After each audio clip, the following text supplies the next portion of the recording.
हरे कृष्णा।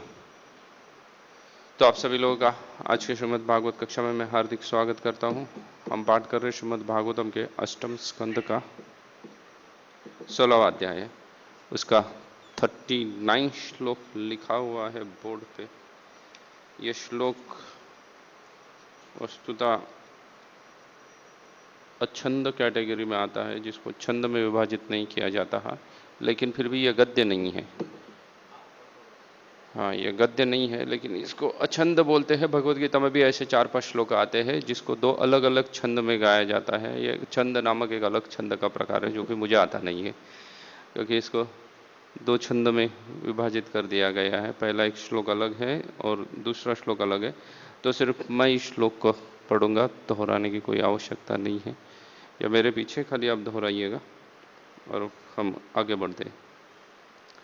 अर्चित्वा गंधमालाद्य पयसास्नपयेद्भूम् वस्त्रोपवीताभरण पाद्यस्पर्शनैस्ततः गन्धधूपादिभिश्चार्चे 12 अक्षर विद्या। पढ़िए।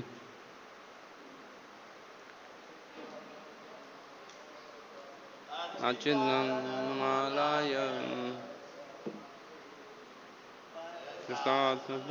विभू सदा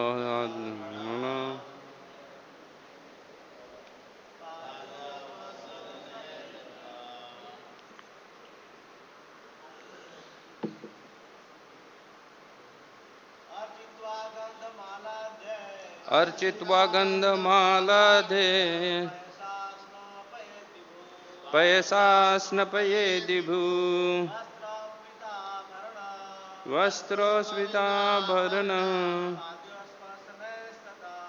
अद्योस्पर्शनेस्तथा गन्धधूपादिभिश्चार्चे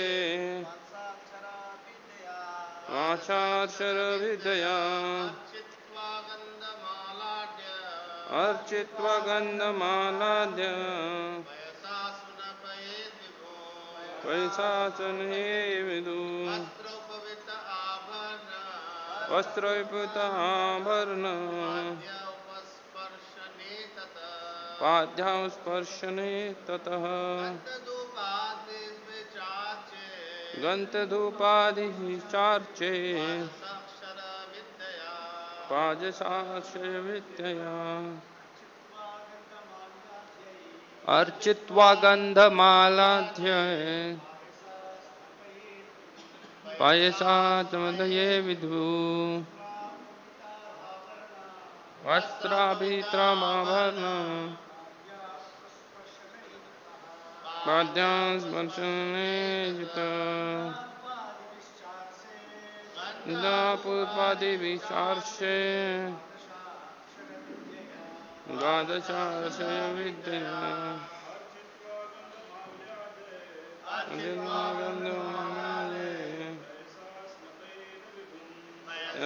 12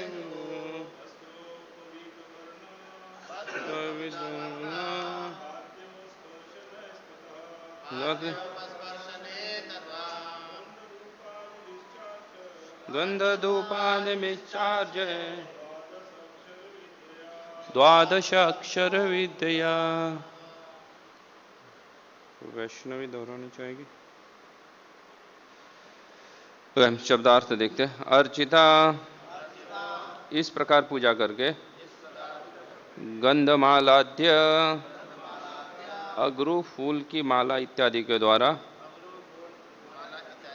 पयसा दूध से, स्नपयेत नहलाकर, विभूम भगवान के लिए, भगवान को, वस्त्र उपवित जनेऊ, आभरण गहने, पाद्य चरण कमलों को धोने के लिए प्रत्युत जल उपस्पर्शने स्पर्श द्वारा तथा तत्पश्चात गंध सुगंध धूप धूप बत्ती आदि भी इत्यादि से च तथा अर्चेत पूजा करके द्वादशाक्षर विद्या 12 अक्षर वाले मंत्र से। भाषांतर तथा तात्पर्य श्री भक्ति वेदांत स्वामी श्रील प्रभुपाद जी के द्वारा। श्रील प्रभुपाद महाराज की। भाषांतर। सर्वप्रथम भक्त को 12 अक्षर मंत्र का उच्चारण करना चाहिए और फूल की मालाएं अगरू इत्यादि अर्पित करने चाहिए।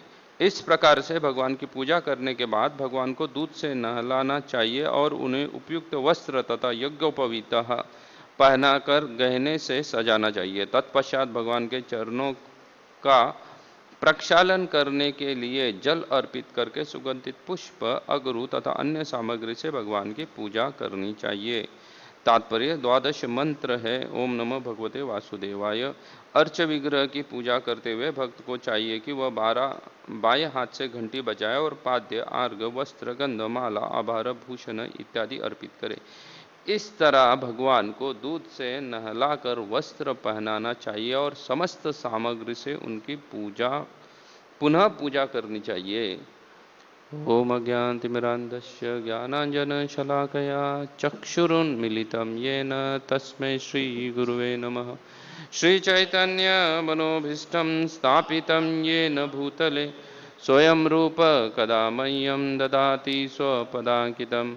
वन्देऽहं श्रीगुरु श्रीयुतः पदकमलं श्रीगुरु वैष्णवांच श्रीरूपं साग्रजातं सहगण रघुनाथान्वितं तं सजीवं साद्वैतं सावधूतं परिजनासहितं कृष्णचैतन्यदेवं श्रीराधा कृष्णपादान् सहगण ललिता श्रीविशाखान्वितं च।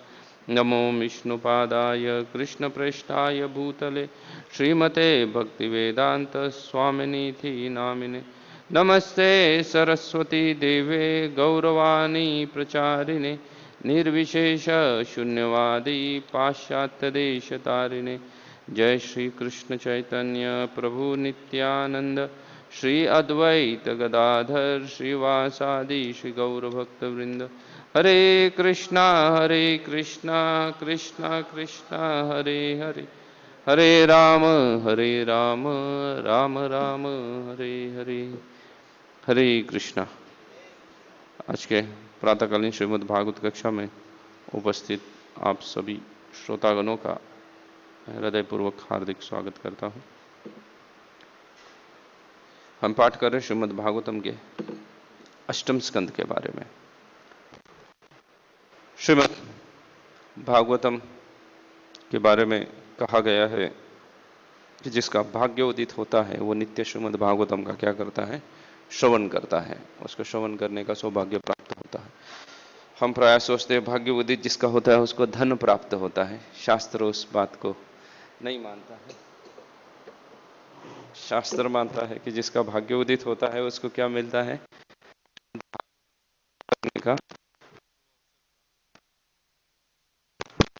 हरे कृष्ण हरे कृष्ण। उसको श्रीमद् भागवतम श्रवण करने का सौभाग्य प्राप्त होता है। अगर किसी भी व्यक्ति का भाग्य उदित हो जाए तो हम सब लोग बड़े ही भाग्यशाली है कि हमें नित्यम रूप से क्या श्रवण करने को मिल रहा है, श्रीमद् भागवतम श्रवण करने को।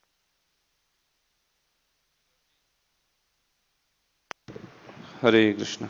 क्योंकि प्राय ऐसे होता है कि हम धन आदि को भाग्य मान के चलते हैं कि भाई बड़ा भाग्यशाली व्यक्ति है तो उसके पास बड़ा धनी होगा, धनवान होगा।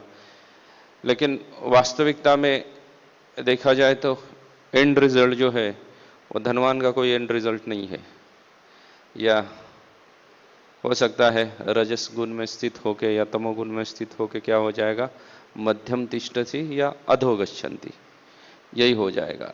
लेकिन जिसका भाग्य उदित हुआ है, जिसने श्रीमद् भागवतम का श्रवण किया हुआ है, वो डेफिनेटली ऊर्ध्वम गच्छन्ति होने वाला है। उसका जो एंड रिजल्ट है वो कहाँ जाने वाला है? ऊर्ध्वम गच्छन्ति जाने वाला है। अभी अगर आप जैसे कोई बच्चा पढ़ाई करता है तो वो पढ़ाई करने के लिए उसको कितनी सुविधा मिलती है वो ज़्यादा महत्वपूर्ण नहीं है, वो कितने लगन से पढ़ाई करता है वो ज़्यादा महत्वपूर्ण है, क्योंकि सुविधा होने के बावजूद भी किसी में उतना लगन नहीं हो सकता है पढ़ाई करने का। और फिर एंड रिजल्ट डेफिनेटली अलग होता है, जिसने लगन से पढ़ाई किया है उसका एंड रिजल्ट कुछ अलग होगा। वैसे ही श्रीमद् भागवतम के साथ है। श्रीमद् भागवतम श्रवण करने का भाग्य प्राप्त हुआ है और हम श्रीमद् भागवतम के इस अष्टम स्कंद में चल रहे हैं, जिसका नाम ही इस स्कंद को मनवंतर अवतार कहा जाता है। अलग अलग मनवंतर में भगवान अवतार धारण करते हैं और यहाँ पे अभी वैवस्वत मनु की चर्चा चल रही है, सप्तम मनवंतर की चल रही है, जिस मनवंतर में हम है, मतलब हम जिस एरा में है उस एरा का भागवतम क्या कर रहा है? डिस्कशन कर रहा है। सप्तम मनवंतर की चर्चा चल रही है। हो सकता है उसके पूर्व में अलग अलग मनवंतर की चर्चा हुई है, लेकिन अभी जिस एरा में हम है उस सप्तम मनवंतर की चर्चा चल रही है। प्राय अगर अब सभी शास्त्र को देखोगे निचोड़ के, वेद शास्त्र उपनिषद आदि सब जगह पे जाओगे हिस्ट्री ढूंढने के लिए, क्योंकि लोग प्राय हिस्ट्री ढूंढने का प्रयास करते हैं। हिस्ट्री ढूंढने के लिए जाओगे तो प्राय सभी शास्त्रों में वर्णन जो आता है वो स्वयंभू मनु का वर्णन आता है, अन्य मनवंतर की चर्चा होती नहीं है। प्राय जितना भी डिटेल्स दिया होगा किसी भी शास्त्र में चले जाओ तो प्राय स्वयंभू मनवंतर की चर्चा चलती है, लेकिन भागवतम खाली अष्टम स्कंद में थोड़ा थोड़ा अन्य मनवंतर की क्या करता है? चर्चा करता है। बाकी मनवंतर्स में क्या हुआ था क्या नहीं हुआ था उसके बारे में हमें रेयरली ही कुछ पता है, प्राय कुछ पता नहीं होता है क्या चला था, क्योंकि हिस्ट्री को कितने भी खंगालने का प्रयास करोगे, गड़े हुए मुर्दे उखाड़ने का प्रयास करोगे, उससे कुछ लाभ नहीं होने वाला है। आजकल तो कई सारे एक्सकेवेशन चलते हैं, कई सारे गड़े हुए मुर्दों को उखाड़ने का प्रयास चलता है, उससे कुछ लाभ नहीं होने वाला है। जैसे मैं कुछ दिन पहले हमारे यहाँ पे गणेश उत्सव मनाया गया, अभी देवी का उत्सव चल रहा है। वैसे देखा जाए तो आज बाहर कई सारे लोग दशहरा उत्सव मना रहे हैं, तो आज दशहरा है, नवरात्रि उत्सव खत्म हो रहा है। आज के दिन रावण का वध हुआ था। कभी कभी तिथि के अनुसार वैष्णव जो है कल मना रहे हैं, कुछ लोग आज मना रहे हैं, तिथि में थोड़ा सा बाधित हुई है तिथि। तो रावण का मृत्यु हुआ है। तो बहुत बार इन बातों के ऊपर बहुत सारी चर्चा चलती है कि ना भगवान अयोध्या में प्रकट हुए थे तो उसी स्थान पे मंदिर होना चाहिए, यहाँ नहीं होना चाहिए, वो स्थान हमारा है। ये सब चीज़ों से कुछ इतना फर्क नहीं पड़ता है, कोई विशेषता फर्क नहीं पड़ता है। एक व्यक्ति मुझे पूछ रहा था गणेश उत्सव के दरमियान, वो बता रहे थे कि मैं गणेश जी को लगभग पिछले बोला 40 साल से गणेश की आराधना कर रहा हूँ, गणेश को बिठाता हूँ वगैरह। तो मुझे बोला कि इससे गणेश की कृपा मेरे ऊपर होगी क्या? मैं बोला डाउटफुल है गणेश की कृपा होगी या नहीं होगी, क्योंकि हम जितनी भी सारी अलग अलग पद्धति के अर्चन पूजा आदि करते हैं वो हमारे हिसाब से करते हैं, वो हमारे हिसाब से है। अगर किसी भी व्यक्ति की हमें कृपा चाहिए तो हमें देखना पड़ेगा कि उस व्यक्ति का इंटरेस्ट किस में है, वो चीज़ को करो। मेरा इंटरेस्ट जिसमें है वो चीज़ को मैं करता रहूँगा तो ज़रूर नहीं है कि वो व्यक्ति हमारे ऊपर प्रसन्न होंगे। तुम गणेश को 10 दिन के लिए लेके आओगे और क्या खिलाओगे? बोले तुम 56 भोग जो भी खिलाते वो खाता नहीं है कुछ भी। बोले इम्पॉसिबल है उसको खाना। बोले देवताओं के स्टैंडर्ड है कि उनका पहला फर्स्ट प्रेफरेंस है कि उनको बनाए हुए सभी पकवान क्या होने चाहिए? शुद्ध घी में होने चाहिए। उसके नीचे वाला वो कुछ खाते ही नहीं है ना, दे नेवर टच्ड इट। मैं कुछ दिनों पहले एक महीने पहले अफ्रीकन कॉन्टिनेंट में था, वहाँ के कुछ देशों में भेजा गया था मुझे प्रचार के लिए। तो मैंने वहाँ पे ऑब्जर्व किया कि हमारे जो भारतीय लोग हैं वो अफ्रीकन लोगों से थोड़ा दूरी बनाए रखते हैं, डिस्टेंस बनाए रखते हैं। तब मैं उस व्यक्ति ने जिसने मुझे पूछा था वो वहीं का रहने वाला था, इंडियंस था। तो मैंने उसको पूछा कि देखो जिस तरीके से तुम लोग अफ्रीकन को अपने घरों में नहीं लेते हो, अपने मंदिरों में नहीं लेते हो, उनसे डिस्टेंस बनाए रखते हो। बोलते एग्जैक्टली ऐसा ही डिस्टेंस देवता हमसे बनाए रखते हैं। They don't want to come to our house. वो कोई भी हमारे साथ क्या नहीं करना चाहते हैं, किसी भी प्रकार का संबंध नहीं बनाना चाहते हैं देवता। They want to keep distance from us. हमें वो क्या समझते हैं, गिरा हुआ समझते हैं। बोले ये बहुत क्या हो चुके हैं, नीचे गिर गए हैं, इसलिए इनसे क्या करो, दूरी बनाए रखो, इनके इनके नजदीक मत जाओ।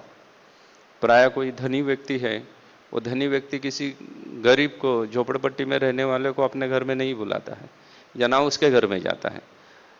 लगभग कुछ ऐसा ही डिस्टेंस कौन बनाते हैं, देवता हमारे साथ बना लेते हैं। और फिर उन देवता को प्रसन्न करने के लिए आवश्यक है कि उनका किस में इंटरेस्ट है वो देखा जाए। लोग गणेश को 10 दिन बिठाओ या 10 महीने तक बिठाओ, उससे कुछ फर्क नहीं पड़ने वाला है। अगर गणेश की कृपा चाहिए होती है तो गणेश का इंटरेस्ट किस में है वो चीज को देखना पड़ेगा। तो व्यक्ति ने पूछा मुझे, बोला गणेश का इंटरेस्ट किस में है। जय श्री श्री राधा मदन भगवान की, श्री श्री गौनिताय की, श्रील प्रभुपाद की। तो उसने पूछा कि गणेश का इंटरेस्ट किस में है। मैंने बोला देखो, गणेश के पास तो बहुत सारा काम होने के बावजूद भी वो क्या कर सकता है, वो महाभारत का लिखान कर सकता है। महाभारत किसने लिखा हुआ है, गणेश जी ने स्वयं लिखा हुआ है। उस महाभारत के भीष्म पर्व में भगवत गीता भी आती है, तो वो भी किसके द्वारा लिखी हुई है, गणेश के द्वारा लिखी हुई है। भले वो भगवान का अर्जुन को उपदेश है, लेकिन उसको लिपिबद्ध करने का जो कार्य है वो व्यासदेव ने किया, और व्यासदेव को असिस्ट कौन कर रहे थे, सहायता कर रहे थे, गणेश जी कर रहे थे उसको। तो बोले वो क्यों कर रहे थे, कुछ काम नहीं था इसलिए कर रहे थे? नहीं, बिकॉज इज इंटरेस्ट, उनका इंटरेस्ट है उसमें, इसलिए वो चीज वो कर रहे थे। तो अगर आप उन चीजों को ध्यान से पढ़ोगे, उसको जीवन में उतारोगे भगवत गीता को, तो गणेश जी जल्दी प्रसन्न हो जाएंगे। फिर उनको 10 दिन 10 महीना वो खुद आ जाएंगे, तुम्हें जाके उनको लेके आने की कोई आवश्यकता नहीं है। ही विल बी इंटरेस्टेड कि आपके संग करे, आपके साथ आए, आपके संग में रहे, और फिर आप जो भी खिलाओगे वो एक्सेप्ट करेंगे उसको। वो अपने स्टैंडर्ड के साथ नहीं आएंगे, क्योंकि अभी तो वो आ रहे हैं ना, खुद होके आ रहे हैं वो, आप नहीं बुला रहे हो उसको। तो बोले उनको अगर खुद बुलाना है देवी देवताओं को, तो आपको भक्ति मार्ग की स्वीकार करना पड़ेगा, क्योंकि वो उनका इंटरेस्ट है। हम जब उनको बुलाते हैं तो अपने इंटरेस्ट के हिसाब से बुलाते हैं, हमें उनका इंटरेस्ट ढूंढना चाहिए। वैसे ही ये जो सेक्शन चल रहा है, ये वैवस्वत मनवंतर का, वामन देव के प्राकट्य का पूर्व लीला है ये, उसके पूर्व की सिनारी वो बता रहे हैं कि किस तरीके से भगवान वामन देव क्या हुए हैं, प्रकट हुए हैं। क्योंकि ये वैवस्वत मनवंतर है, सप्तम मनवंतर है। सप्तम मनवंतर में भगवान वामन देव क्या हुए थे, प्रकट हुए थे। ये वैवस्वत मनवंतर का क्या है, मनवंतर अवतार है भगवान वामन देव। इस मनवंतर में मनवंतर अवतार है भगवान वामन देव, और उन्होंने क्या किया था, बलि से सब कुछ छीन के किसको दिया था, पुरंजर नामक इंद्र को दिया था। तो इसका मतलब ये नहीं कि भगवान वामनदेव प्रकट हुए तो बस अभी हम कलयुग में हैं, इसके पहले द्वापर, त्रेता और सतयुग था, तब वामनदेव प्रकट हुए थे, ऐसा नहीं है। कहा जाता है कि वामनदेव जो आचार्यगण है या जो ज्ञाता है इस सब्जेक्ट के ऊपर, वो कहते हैं कि वामनदेव जो प्रकट हुए थे वो प्राय इस मनवंतर का क्या था, प्रथम दिव्य युग था। अभी तो 20th दिव्य युग चल रहा है ना, 4 युगों को मिला के एक दिव्य युग बनता है। सती, त्रेता, द्वापर और कली, इन चारों को मिलाया जाए तो एक दिव्य युग होता है। तो मनवंतर अवतार प्राय कब प्रकट होते हैं, बिगिनिंग में प्रकट होते हैं। किसी भी मनवंतर के बिगिनिंग में मनवंतर अवतार भगवान धारण करते हैं। तो वामन देव अभी के कल सतयुग में नहीं प्रकट हुए हैं, वो कौन से हुए हैं, वो हो सकता है प्रथम या द्वितीय सतयुग के समय में, या सती, द्वापर, त्रेता, उस पीरियड में वामन देव का क्या हुआ है, आविर्भाव हुआ है। उस समय में वामन देव प्रकट हुए, क्योंकि मनवंतर अवतार धारण किया जाता है उस मनवंतर में धर्म को स्थापित करने के लिए।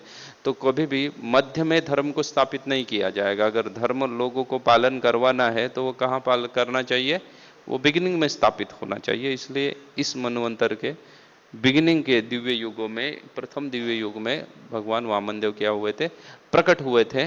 और तब का ये चल रहा है। वामन देव ने बलि से छीना, इंद्र को दिया, और बलि को आशीर्वाद भी दिया कि भाई अगले मनवंतर में तुम्हें क्या बना दूंगा, इंद्र बना दूंगा। इसलिए अष्टम मनवंतर में जो इंद्र है वो बलि महाराज इंद्र बनने वाले हैं। सप्तऋषि भी बदलने वाले हैं, अश्वत्थामा, व्यासदेव, परशुराम जी आदि सप्तऋषि रहेंगे उस वक्त। तो देवता भी बदल जाएंगे। अभी जो देवता है विवस्वान आदि वो नहीं रहेंगे, वो कोई नए देवता आ जाएंगे।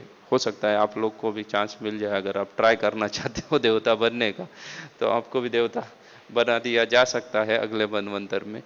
तो ऐसे मनवंतर की ये कथा चल रही है। उसमें खास करके कश्यप मुनि क्या कर रहे हैं, अपनी पत्नी को कौन सा व्रत बता रहे हैं यहाँ पे? कौन से व्रत की चर्चा चल रही है? पयो व्रत की चर्चा चल रही है। यहाँ पे प्रभुपाद जी क्लियरली लिख रहे हैं, प्रभुपाद जी ने, अगर आप देखोगे तो यहाँ पे भगवान को दूध आदि का पायसः, पयास, तो प्रभुपाद जी लिख रहे हैं दूध, उसका ट्रांसलेशन लिख रहे हैं पयस। तो ये जो पयो व्रत है ये प्रायः दूध के ऊपर ही किया जाता है, अन्य कुछ ग्रहण नहीं करना चाहिए। तो तब ये व्रत क्या होता है, ये व्रत की पुष्टि होती है, इस तरीके से ये व्रत किया जाता है। तो ये व्रत की प्रोसेस या विधि बता रहे हैं। शास्त्र में अलग अलग व्रतों का क्या किया हुआ है, अलग अलग व्रतों के बारे में चर्चा की गई है। व्रत प्रायः 3 भागों में विभाजित किए जाते हैं, प्रायः, कुछ कुछ एक्सक्लूसिव भी हो सकते हैं, लेकिन प्रायः व्रतों को 3 भागों में विभाजित किया जाता है, काया वासा मनसः। कुछ व्रत होते हैं वो कायिक व्रत होते हैं, काय के द्वारा, शरीर के द्वारा किए जाते हैं। कुछ व्रत होते हैं वो वाचा के द्वारा किए जाते हैं, और कुछ व्रत होते हैं वो किसके द्वारा किए जाते हैं, मन के द्वारा किए जाते हैं। जैसे जैसे साधक की भक्ति मार्ग पे क्या होने लगती है, प्रगति होने लगती है, वैसे वैसे उसके व्रत का क्या हो जाता है, बदलाव आ जाता है। पूर्व में सभी को सिर्फ क्या किया जाता है, जो कनिष्ठ है या कनिष्ठ अधिकारी बोल सकते हैं या न्यूऑफाइट डिवोटी बोल सकते हैं, उसको कायिक व्रत के बारे में बोला जाता है। उसको किससे करना चाहिए व्रत को, उसको शरीर से व्रतों को करना चाहिए, कायिक व्रत को करना चाहिए। प्रायः अभी जितने सारे देवी देवता के लिए जितने सारे व्रत होते हैं वो व्रत प्रायः कायिक और वाचिक स्तर पे ही होते हैं, मानसिक स्तर पे नहीं होते हैं। देवी देवता को प्रसन्न करने के लिए कायिक व्रत बहुत है, काय के द्वारा अगर आप व्रत करते हो, लेकिन भगवान को प्रसन्न करना है तो व्रत कौन सा चाहिए, तो वाचिक और मानसिक चाहिए, वो मन के स्तर पे व्रत चाहिए। हो सकता है कायिक स्तर पे कई बार कई सारे सीनियर वैष्णव है, उनका शारीरिक क्या हो गया है, उम्र होने की वजह से वो कायिक स्तर पे उतने दिखते नहीं होंगे हमें व्रत करते हुए है ना, वो हर वक्त आएंगे, भगवान को 100 बार दंडवत आदि नहीं हो पाता है उनको, या वैष्णव को प्रणाम आदि करना, क्योंकि ये कायिक व्रत नहीं है। लेकिन हम नए हैं, हम भक्ति की शुरुआत कर रहे हैं, तो इसलिए हमें किस व्रतों के ऊपर ध्यान देना पड़ेगा, कायिक और वाचिक व्रत के ऊपर ध्यान देना पड़ेगा। भले भगवान बोलते हैं मानसिक ना भी हो ना, कई बार तो भगवान कई सारे जगह पे शास्त्र में आया कि भाई आप मानसिक व्रत का पालन ना भी करो तो एक बार क्या हो जाएगा, चल जाएगा कलयुग के लिए। लेकिन कलयुग के लिए कायिक और वाचिक व्रत बहुत महत्वपूर्ण है। मानसिक नहीं भी करेंगे तो भगवान एडजस्ट कर लेंगे, लेकिन इसका मतलब यह नहीं कि छूट दिया हुआ है ना, हमें तो मानसिक व्रत भी करना चाहिए। एक बार परम पूज्य राधा गोविंद महाराज को किसी ने प्रश्न पूछा था कि भाई ना, कि हम कलयुग में मन में अगर हम पाप करें तो वो छूट है, बोले वो उसको छूट है जिसको पता नहीं है कि मन में पाप नहीं करना चाहिए। जिसको पता है सब कुछ उसके लिए बोले कुछ माफ नहीं है, उसको सबको क्या करना है, सब चीजों को स्ट्रिक्टली करना है, मानसिक व्रतों को भी स्ट्रिक्टली करना है। तो कायिक व्रत कई सारे प्रकार के होते हैं, हम काय के द्वारा, शरीर के द्वारा व्रत कर सकते हैं। कई सारे व्रत का वर्णन आया है जो शरीर के द्वारा किए जाते हैं। जैसे हम एकादशी को उपवास करते हैं, वो शारीरिक कायिक व्रत है, कुछ अन्न का ग्रहण नहीं करते हैं, वो कायिक व्रत है। ये नवरात्रि आदि चल रहा था, उसमें कई सारे लोग हैं जो चप्पल जूता आदि नहीं पहनते हैं 9 दिन के लिए, तो ये क्या है, ये कायिक व्रत है। हम जब गोवर्धन की परिक्रमा आदि लगाते हैं वो भी क्या है, कायिक व्रत है, शरीर के द्वारा किए जाने वाले व्रत है। ऐसे शरीर के द्वारा कई सारे व्रत हो सकते हैं, कई सारे भक्तों के अलग अलग पद्धति के क्या हो सकते हैं, व्रत हो सकते हैं। भक्त भी कई सारे कायिक व्रत क्या करते हैं, किया करते हैं। कई सारे भक्त ऐसे होते हैं जो 16 माला खत्म नहीं होता तब तक क्या नहीं करते हैं, प्रसाद ग्रहण नहीं करते हैं। मेरे जैसे भक्त होते हैं जब प्रसाद ग्रहण कर नहीं अंदर जा सकता उसके बाद माला के बारे में सोचते हैं। तो कुछ लोग कायिक व्रत को बड़ा बड़ा महत्व देते हैं और वो जरूरी है। हमारी इंद्रियों को निग्रह करने के लिए कायिक व्रत क्या है, सबसे बेस्ट कहा गया है, बहुत जरूरी होता है। अगर शरीर को, इंद्रियों को वश में रखना है तो कायिक व्रतों का क्या करना चाहिए, पालन करना चाहिए। काया को, हमारे शरीर को हमारे वश में रखना चाहिए। अलग अलग प्रकार के कायिक व्रतों का क्या करना चाहिए, पालन करना चाहिए। फिर कोई दिन में 3 बार स्नान करना, 2 बार स्नान करना आदि, ये सभी किसी में आता है, ये सब के सब कायिक व्रत में आता है। भक्ति के सिलसिले में अगर देखा जाए तो भक्ति की जब डेफिनेशन लिखते हैं रूप गोस्वामी, उसमें बोलते हैं अनुकूल्येन कृष्णानुशीलनम भक्तिर उत्तमम। तो अनुशीलन जहां पे बोला गया है, अनुकूल्येन कृष्णानुशीलनम, तो अनुशीलन जो बोला गया है वो व्रतों की चर्चा की गई है। वो किसकी चर्चा की गई है? व्रत की चर्चा की गई है। जहां पे भी अनुशीलन शब्द आया है भक्ति की डेफिनेशन में, जो डेफिनेशन स्वयं रूप गोस्वामी द्वारा लिखी हुई है, तो वहां पे अनुशीलन का मतलब ही होता है किस चीज का चर्चा चल रही है। तो शरीर से कई सारे अनुशीलन होते हैं, शरीरगत अनुशीलन में कई सारे प्रकार आते हैं। उसमें जो महत्वपूर्ण शरीरगत अनुशीलन है या शरीर के द्वारा किया जाने वाला है वो है श्रवण और कीर्तन। वो शरीरगत अनुशीलन है, उसे क्या करना चाहिए? शरीर से किया जाता है वो अनुशीलन, जिसके द्वारा श्रवण किया जाता है और जीवा के द्वारा कीर्तन किया जाता है। इसलिए हमें ये दोनों चीजें बड़ी महत्वपूर्ण है भक्ति में प्रगति करने के लिए, इस व्रत को धारण करना। कि श्रवण कायिक व्रत अगर हमें करना है, अन्य तो ठीक है, एकादशी के दिन नहीं खाना है या अन्य चीजें हो सकती है, कुछ भी व्रत है, लेकिन उससे ज्यादा भी महत्वपूर्ण शरीर के द्वारा दो व्रत करने चाहिए। वो क्या है? श्रवण करना चाहिए और कीर्तन करना चाहिए।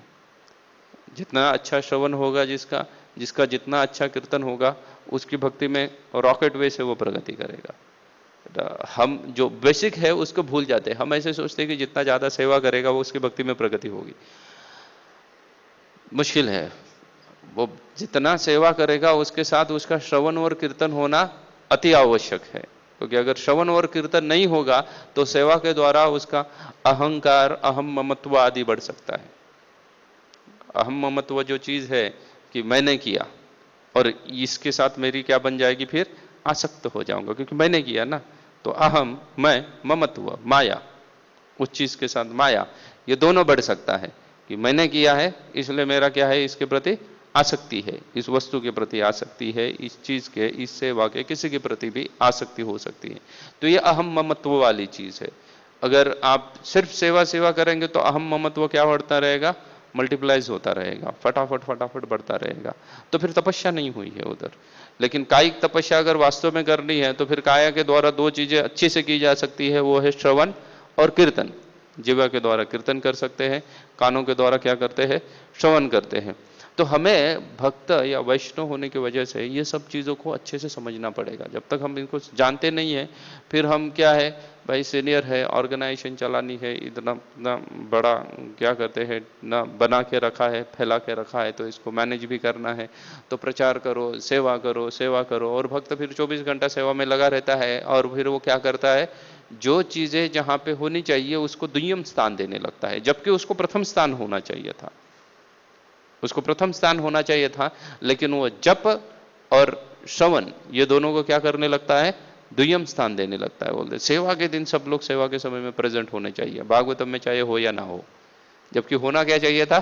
उल्टा होना चाहिए था। भागवतम में सब लोग चाहिए, जपा के सब लोग चाहिए। सब लोगों ने बैठ के जपा के समय में क्या करना चाहिए? बैठ के अपना ध्यान पूर्वक जप करना चाहिए। हम अगर देखेंगे, प्रायः कई बार ऐसा होता है कि जिसके लिए ज्यादा फोकस देना चाहिए वो चीज़ दुय्यम पड़ जाती है, जिसके लिए ज़्यादा फैसिलिटीज देनी चाहिए या जिसके लिए ज़्यादा क्या करना चाहिए, सुविधा करना चाहिए, वो है श्रवण और कीर्तन। इसके लिए सुविधा होनी चाहिए, फैसिलिटीज होनी चाहिए, लोगों के पीछे डंडा लेके पड़ना चाहिए कि भाई ये चीज़ें तुम प्रथम करो, ये तुम्हारा कायिक क्या है, ये तुम्हारा कायिक व्रत है जो बोला गया है। गुरु ने भी तुम्हें क्या बोला गया? जब आपने गुरु को वचन दिया तब हमने वचन किस चीज़ का दिया हुआ है? मैं 8 घंटा सेवा करूंगा, दिया है वचन? नहीं दिया। जबकि वो गुरु ने वचन क्या लिया कि भाई तू 16 माला जप करेगा। ये क्या है? ये प्रथम वचन है। हमारे गुरुदेव परम पूज्य गोपाल कृष्ण महाराज तो दीक्षक समय 16 माला जप और बोलते थे प्रभुपाद का भगवद गीता का एक श्लोक नित्य रूप से पढ़ूंगा, ये भी बोलो करके। कई बार गुरु महाराज ये चीज के ऊपर क्या करते थे? फोकस देते थे कि हर दिन भगवद गीता का मिनिमम एक श्लोक पढ़ो, या भगवद गीता नहीं तो तुम्हारा अगर भागवतम चल रहा है, जो भी चल रहा है, उसका एक श्लोक पढ़ो मिनिमम हर दिन। वो दो ही चीज के ऊपर जप करो नित्य रूप से और श्रवण करो। सेवा के ऊपर कम बोलते थे लेकिन ज्यादा इस चीज को बोलते थे। लेकिन हम बराबर इस चीज को छोड़ते हैं क्योंकि इसके साथ अहम ममत्व इसके साथ नष्ट होता है। अगर सेवा करते रहेंगे उससे आउटपुट आ जाएगा, रिजल्ट आएगा, तो उससे क्या बन जाता है? अहम ममत्व बढ़ जाता है, मैंने किया है और मेरा उसके प्रति आसक्ति, और वो हमें अच्छा लगता है।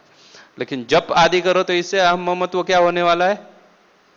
कट होने वाला है। श्रवण से भी कट होने वाला है और हर चीज से कट होने वाला है, लेकिन हम उसके ऊपर नहीं देते ध्यान, जबकि ये व्रत है ना। हम सिर्फ बोलते हैं व्रत आदि करना चाहिए, लेकिन व्रत को अगर ढंग से देखेंगे तो व्रत तो कायिक, मानसिक और वाचिक है।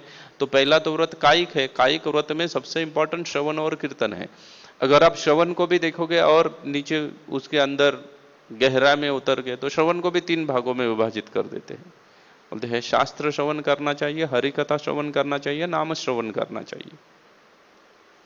हम इसमें से भी 2 श्रवण को हम छोड़ देते हैं।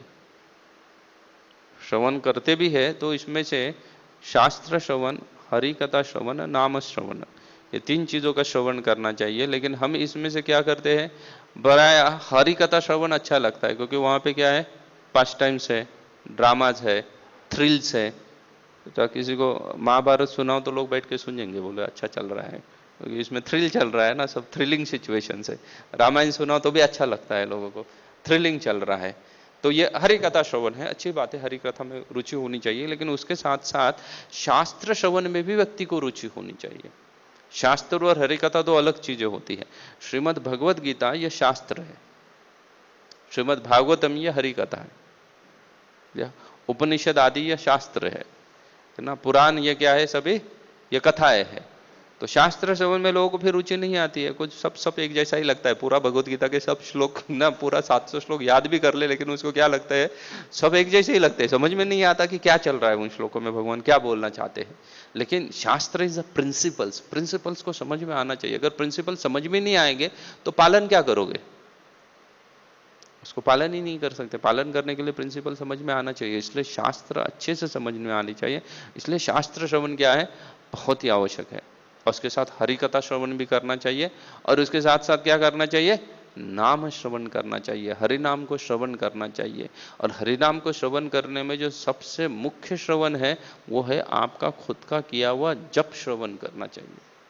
तो आप कीर्तन सेवा कर रहे हो और प्राय भक्त लोग कीर्तन आदि बजाते हैं सेवा करते हुए साइड बाय साइड, बोलते हैं श्रवण चल रहा है, वो तो ठीक है, लेकिन तुमने तुम्हारा जप को श्रवण किया क्या? जो हमने सुबह सुबह बैठ के 16 माला या जितनी भी माला को क्या किया, कंप्लीट किया है, उसका श्रवण हमने ढंग से किया क्या? वो श्रवण सबसे ज्यादा जरूरी है। छिंदन्ते हृदय ग्रंथि, हृदय ग्रंथि कौन तोड़ने वाला है? वही श्रवण तोड़ने वाला है। जो आपका खुद का जप जितना अच्छे से हम श्रवण करेंगे वो हमारा हृदय ग्रंथि तोड़ने वाला है। लेकिन हम उस श्रवण को क्या करते हैं, आपने देखा होगा प्राय हमारी माला कैसी चलती है, लोग मॉर्निंग वॉक के लिए निकल जाते हैं, क्या करते हुए, माला करते हुए। तो उसकी माला कितना श्रवण कर रहा होगा। अपने भारत में या बंबई जैसे शहर में तो मॉर्निंग में बाहर भी निकलो तो इतनी गाड़ियों का आवाज़ है और ना हॉर्न बज रहे हैं, अन्य चीज़ें बज रही है, लोग आ जा रहे हैं, तो उसका ध्यान श्रवण में है ही नहीं। बैठ के फिर तो फिर बहुत बार लोगों को बैठ के जप करो तो नींद आती है, चल के जप करना चाहिए, चल के जप करना चाहिए। तो प्रभुपाद जी ने तो क्लियरली कन्वर्जेशन है प्रभुपाद का, उस कन्वर्जेशन में प्रभुपाद बोलते हैं, बोले वॉकिंग जब जो है that is in closed room, जो रूम बंद है जिसको टेम्पल हॉल में इट्स क्लोज्ड। यहाँ पे हर दिन वही चीज़ देख रहे हैं। आप बाहर भी जाओगे, हमें एग्जैक्टली पता है टेम्पल हॉल में कहाँ पे एक होल भी है वो भी पता है, क्योंकि हर दिन वही उसी को देख रहे हैं। तो इसमें इतनी रुचि नहीं है, क्लोज रूम में करना चाहिए, जिससे क्या है हमारा ध्यान हमारे श्रवण के ऊपर हो जाए। शास्त्र श्रवण, नाम श्रवण और हरि कथा श्रवण, भागवतम आदि का क्या करना चाहिए, नित्य रूप से श्रवण करना चाहिए। और इसलिए प्रभुपाद ने हमें इन तीनों का पैकेज करके दिया है।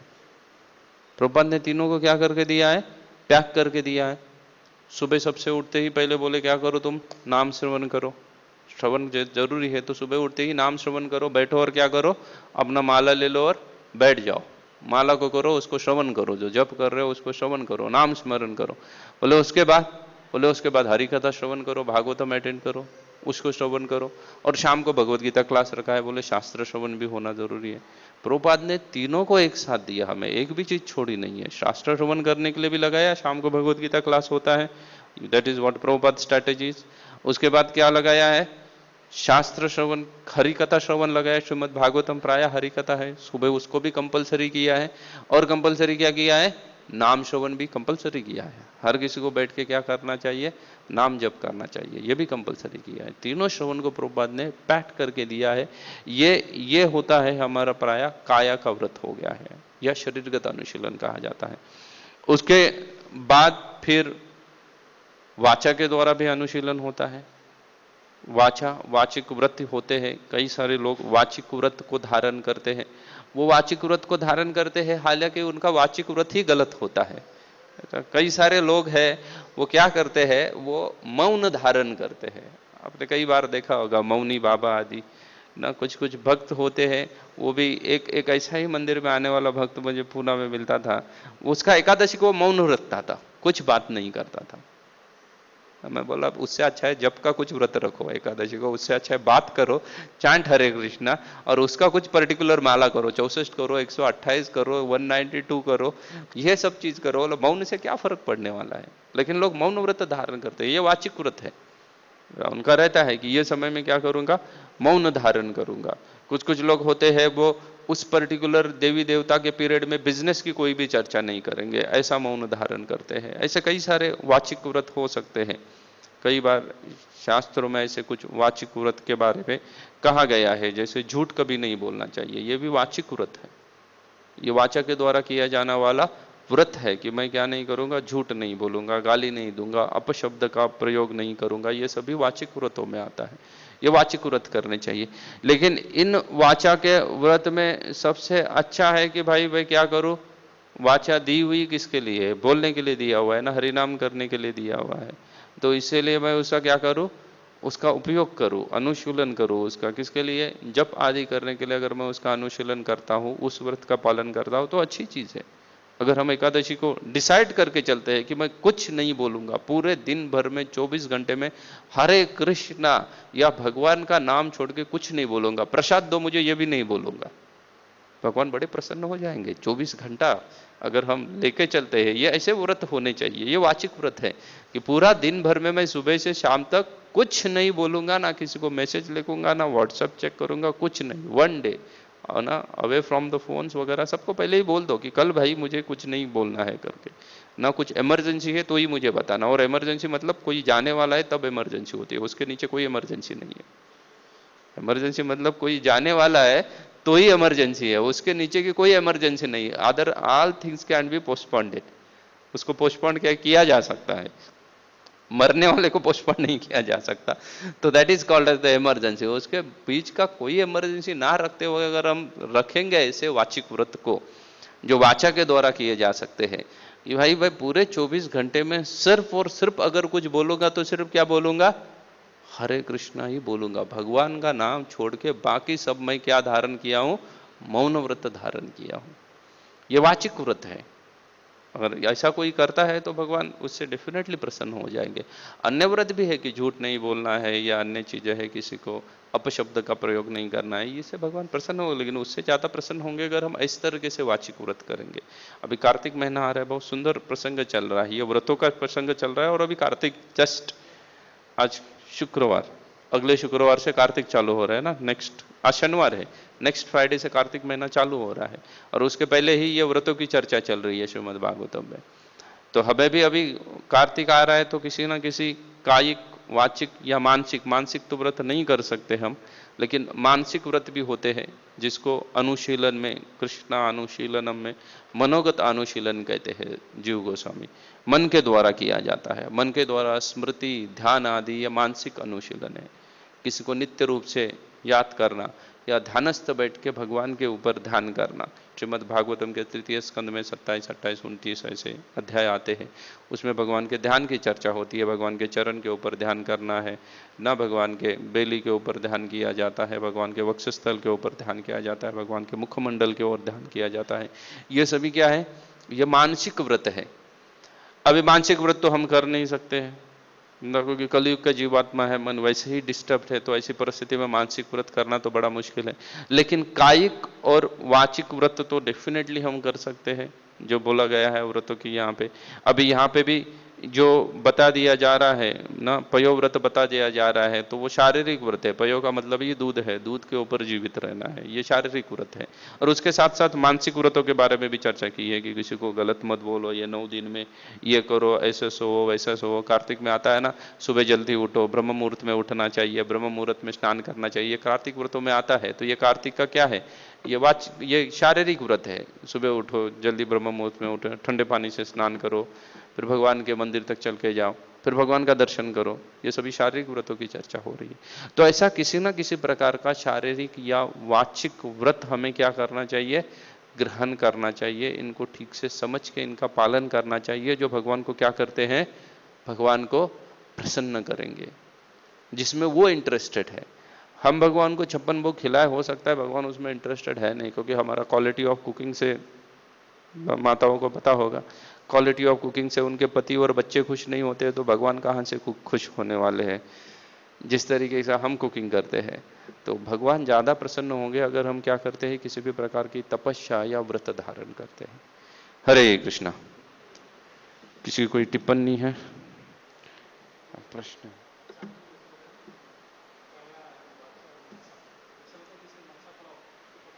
जी।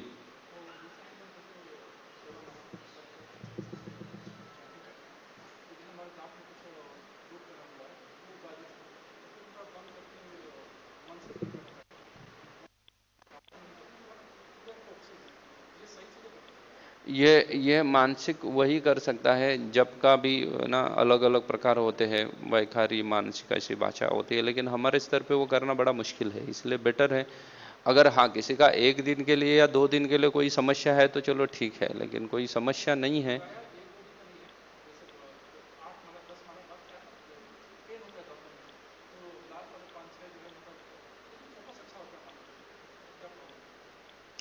देखो, अगर किसी में वो शक्ति है कि वो फोकस करके मानसिक व्रत कर सकता है तो अलग बात है, लेकिन प्रायः कलयुग में ये संभव नहीं है। तो बेटर है कि आप उसको अटर करो, भले स्लोली बोलो, लेकिन बोल के उसको सुनने का प्रयास करो, because Prabhupada give this is only the standard for chanting.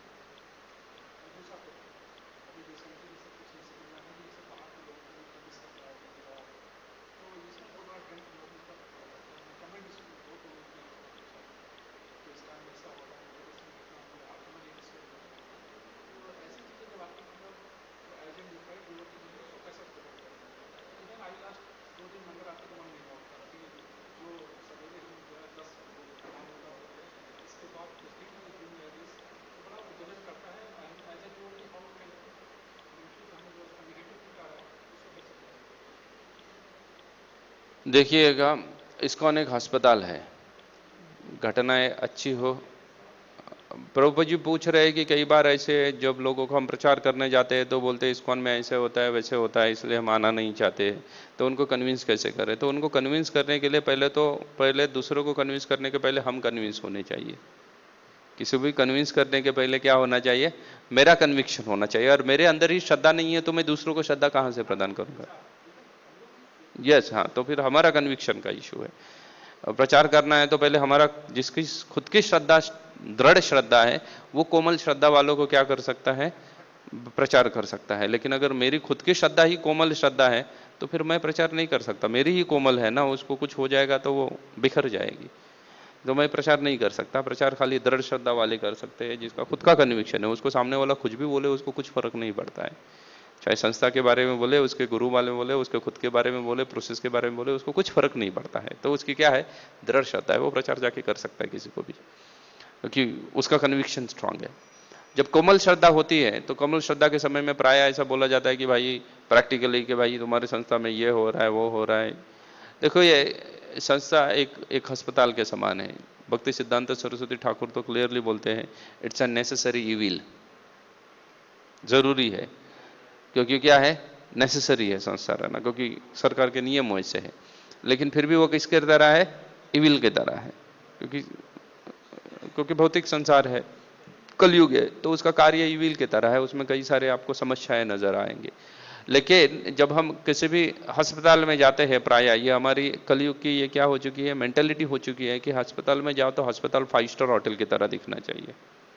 5 star होना चाहिए, उसमें कई सारी सुविधाएं होनी चाहिए, तो वो अस्पताल अच्छा है और उधर अच्छा इलाज होगा, उससे नहीं मैटर करता है। अस्पताल कैसा है वो मैटर नहीं करता है, इलाज करने वाला डॉक्टर कैसा है ये मैटर करता है। इलाज करने वाला डॉक्टर कैसा है ये चीज क्या करती है, मैटर करती है। अगर आपका अस्पताल कितना भी सुंदर क्यों ना हो, ना बहुत अच्छी सुविधाएं वहां पे है, क्लास 1 सुविधाएं दी है, पूरा इंटरनेशनल स्टैंडर्ड अपने हॉस्पिटल में मेंटेन किया है, लेकिन उस हॉस्पिटल में अगर डॉक्टर ठीक नहीं है तो इलाज होने वाला है, बीमारी कभी ठीक नहीं होगी। वो क्या होगा, वो वैसे ही बीमार ही रहेगा।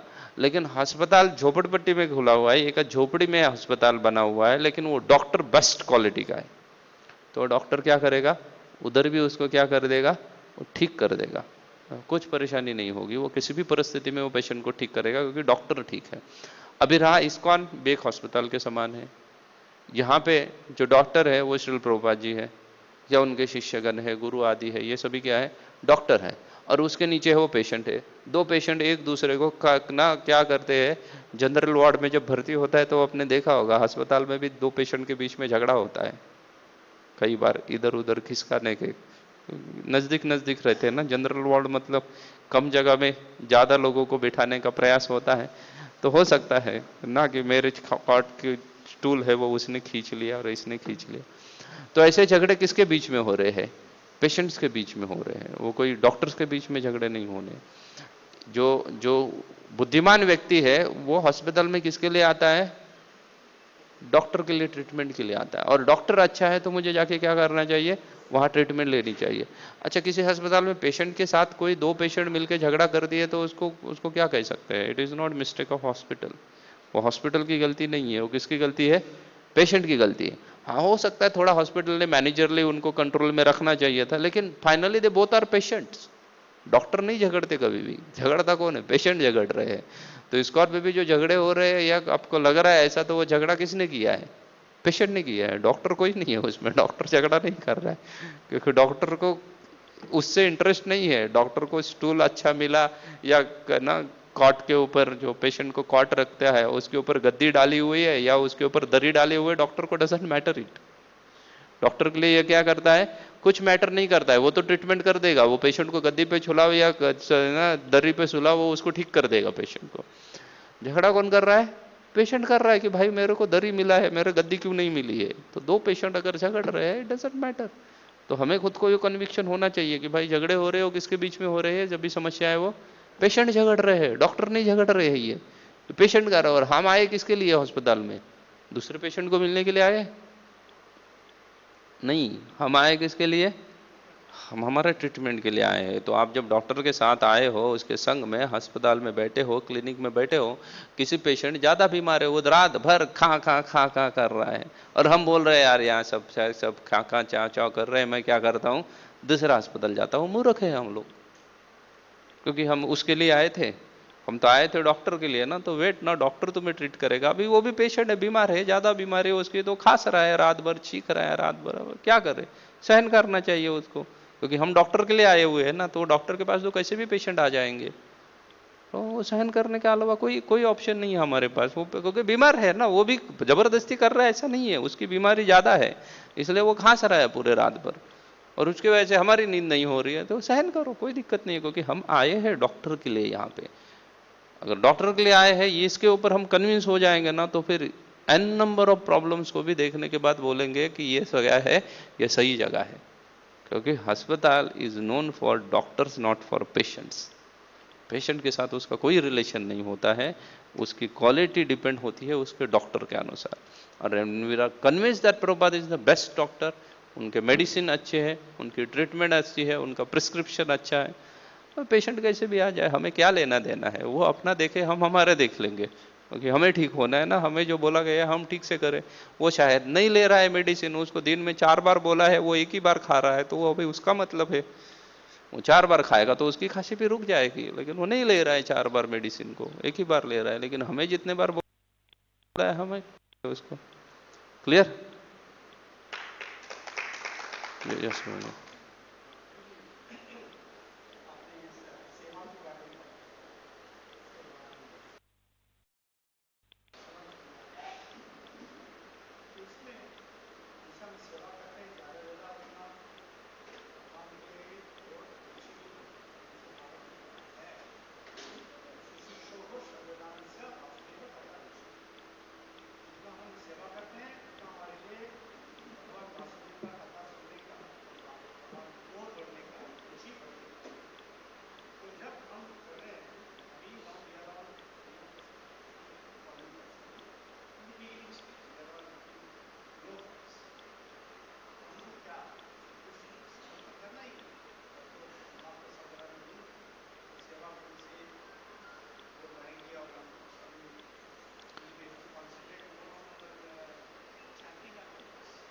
देखिए, जो नियोफाइट स्टेज होती है ना, उसमें किसी भी चीज़ का अतिरेक नहीं होना चाहिए। नॉट अतिरेक, both both both, it should not be extreme case, both side, not either shravan और कीर्तन साइड में भी एक्सट्रीम नहीं होना चाहिए और सेवा की साइड में भी एक्सट्रीम नहीं होना चाहिए। क्योंकि जो भी नियोफाइट है उसका मतलब ही है कि उसको हर चीज़ उतनी ही मात्रा में देनी चाहिए। और किसी दवाई से व्यक्ति ठीक हो रहा है तो भी डॉक्टर 10 दिन की दवाई देगा लिख के, वो नहीं बोलेगा कि ये 10 गोली आज ही खा लो ठीक हो जाओगे। उसको क्या कर देता है, वो उस पर्टिकुलर मात्रा में दे देता है, उस पर्टिकुलर उसका कोर्स रहता है और उस रेगुलेटेड में दे देता है और उस कोर्स में ही उनको लेनी पड़ती है। वैसे ही हम जब नियोफाइट्स है तो हमें गुरु के द्वारा उसका क्या दिया जाता है, उसका सिस्टम बना के दिया जाता है कि भाई इतने समय में तुम्हें श्रवण करना है, इतने समय में तुम्हें कीर्तन करना है, इतने समय में तुमको सेवा करनी है। एंड इट शुड भी क्या है, इसका सबका बैलेंस होना चाहिए। It should not be extreme. अगर नियोफाइट स्टेट में कोई सेवा सेवा सेवा एक्सट्रीम में जाएगा तो भी उसका शुद्धिकरण नहीं हो रहा है, इधर एक्सट्रीम में जाएगा तो भी उसका शुद्धिकरण नहीं हो रहा है। उसको क्या है, दोनों का बैलेंस रखना चाहिए। एडवांस स्टेज में वो हो सकता है, एडवांस स्टेज में अगर कोई कीर्तन ना भी करे लेकिन सिर्फ सेवा करे तो भी उसको भगवान को प्रिय है, उसका मन सेवा में रहेगा। लेकिन बिगिन नियोफाइट स्टेज में हो सकता है कि वो सेवा सेवा कर रहा है तो उसका मन वहां पे नहीं है, उसका मन कुछ कुछ अलग है ना। वो मृदंग ना कीर्तन में बैठ के मृदंग बजा रहा है, वो किसी को प्रसन्न करने के लिए मृदंग बजा रहा होगा, भगवान को प्रसन्न करने के लिए नहीं। वो गा भी रहा हुआ मधुर आवाज में, वो किसी पर्टिकुलर व्यक्ति को प्रसन्न करने के लिए गा रहा होगा, वो भगवान को प्रसन्न के लिए नहीं गा रहा होगा। हालांकि वो चल रही थी उसकी सेवा, लेकिन उसका बैलेंस नहीं है। इसलिए नियोफाइट स्टेज में प्राय हमें बैलेंस बोला जाता है करने के लिए, नॉट एक्सट्रीम। लेकिन प्राय ऐसे देखा जाता है, फिर सेवा बॉडीली है ना, तो हमें वहाँ ज़्यादा रुचि आ जाती है करने के लिए। लेकिन यहाँ पे क्या होता है, यहाँ पे रुचि नहीं आती है, माला को ख़त्म करने में, भागवतम श्रवण करने में रुचि नहीं आती है। तो फिर भक्त क्या करते हैं, जब बोला गया है तो थोड़ा लेट आओ भागवतम में, थोड़ा जल्दी उठ के चले जाओ, क्योंकि यहाँ रुचि नहीं आ रही है ना। लेकिन बैलेंस बोला गया है इस सबका, तो ये सबके बैलेंस में हमें रहना चाहिए नियोफाइट स्टेज में। एक्सट्रीम स्टेज में देन इट्स डिपेंड उसको किस चीज़ में रुचि है। किसी को कोई भजनानंदी हो सकता है, उसको सिर्फ भजन में रुचि आ जाए, भगवान को वो प्रिय है। कोई गोष्ठानंदी हो सकता है, वो घूम घूम के सिर्फ क्या करेगा, पूरे संसार भर में प्रचार करेगा, वो एक्सट्रीम स्टेज है। जैसे Chaitanya Mahaprabhu was never chanted on the mala, Mahaprabhu को भी मालाओं के बैठ के जप नहीं करते थे, but he continuously used to take the names of Lord. Extreme stage था वो, एडवांस स्टेज है। लेकिन जब जब जब प्रचार करने का समय आया तब तो गोस्वामियों ने माला किया, संख्या पूर्वक नाम गान नति भी, बोले संख्या पूर्वक नाम करो बैठ के, वो जरूरी है क्योंकि वो नियोफाइट स्टेज है, उसके लिए जरूरी है संख्या पूर्वक बैठ के नाम करना। और साथ साथ भगवान की सेवा भी उतनी मात्रा में करना है। That Guru knows very well कि किसका साइकोफिजिकल नेचर के अनुसार उसको कौन सा चीज़ों में एंगेज करना है, या कभी कभी किसी की मात्रा ज़्यादा पे देनी है, किसी को श्रवण ज़्यादा देना है, किसी को कीर्तन। तो गुरु नोज हिज साइकोफिजिकल नेचर, और गुरु की कृपा भी है। बिकॉज हम क्या है ना, हम सभी लोग प्राय कलयुग में है। कलयुग के पहले अगर देखा जाए तो दो ही होते थे, एक नित्य सिद्ध होता था और एक साधन सिद्ध होता था। नित्य सिद्ध हो तो भगवत धाम में ही रह रहा है, प्रभुपाद वह नित्य सिद्ध, वो यहाँ आने के बाद उनको साधन की कोई आवश्यकता नहीं है, वो वापिस जाने वाले, गारंटेड है उनके लिए, वो नित्य सिद्ध है। हम साधन सिद्ध है। हम क्या करेंगे, साधना जितना अच्छा करेंगे उतना क्या हो जाएगा, सिद्ध हो जाएंगे, भगवत धाम लौट जाएंगे। लेकिन उसके बीच में एक चीज होती है, वो कृपा सिद्ध होता है, वो किसी की कृपा से सिद्ध हो जाता है। Like Prabhupada, if he said someone that you will go back to Godhead, even he will not chant single round, he will go back to God. That is कृपा, उसकी कृपा की वजह से जा रहा है। अभी हमारे लिए क्या है, हमें कृपा सिद्ध होने के लिए भी क्या करना पड़ेगा, साधन अच्छे से करो। अगर आप साधन अच्छे से करोगे तो उस व्यक्ति को, गुरु को प्रसन्न कर लोगे और फिर गुरु की कृपा हो जाएगी and you will be a कृपा सिद्ध, आप चले जाओगे भगवता। क्योंकि हमारे पास हम सिर्फ साधन सिद्ध, कलयुग वाला कोई साधन सिद्ध भी नहीं हो सकता है, सिर्फ साधना अच्छी करके भगवत धाम जाएंगे, हमारे पास वो भी शक्ति नहीं है। हम फाइनली कृपा सिद्ध ही है, कृपा के ऊपर डिपेंड रहना पड़ेगा। लेकिन वो कृपा कब आएगी, अगेन साधना, साधन की ओर दौड़ना पड़ेगा, साधना को अच्छा करना पड़ेगा, तब उस व्यक्ति को प्रसन्न कर देंगे जिसने साधन करने के लिए बोल रहा है, फिर उसकी कृपा हो जाएगी और हम कृपा सिद्ध बन के लौट जाएंगे भगवत। कलयुग में चैतन्य महाप्रभु आए हैं सबके ऊपर कृपा देने के लिए, वो कृपा सिद्ध ही बनेंगे सब लोग। लेकिन वो कृपा कब है, जब महाप्रभु ने दिए हुए आदेशों का, या उनके द्वारा जो परंपरा चली आ रही है उनके आदेशों का दृढ़ता पूर्वक पालन करेंगे, तब हमारे ऊपर कृपा बरसेगी। And then will go back to godhead. तो इसलिए हम अगर साधन सिद्ध अगर देखेंगे अगर शास्त्र के हिसाब से, तो जितनी साधना आवश्यक है भगवत धाम जाने के लिए उतनी नहीं हो रही है हमसे। लेकिन हमें साधना कितनी करनी है, वो कृपा सिद्ध के लिए, वो कृपा प्राप्त करने के लिए। और उसके लिए भगवान को प्रसन्न के लिए ज्यादा साधन लगेगा, गुरु को प्रसन्न के लिए ज्यादा साधन नहीं लगता है। लेकिन नियमित रूप से उनका आदेश का पालन करने के तो गुरु प्रसन्न तुरंत हो जाएंगे और वो बोल देंगे ठीक है इसको ले लो करके। हरे कृष्ण। ग्रंथराज श्रीमद् भागवत महापुराण की, श्रील प्रभुपाद की।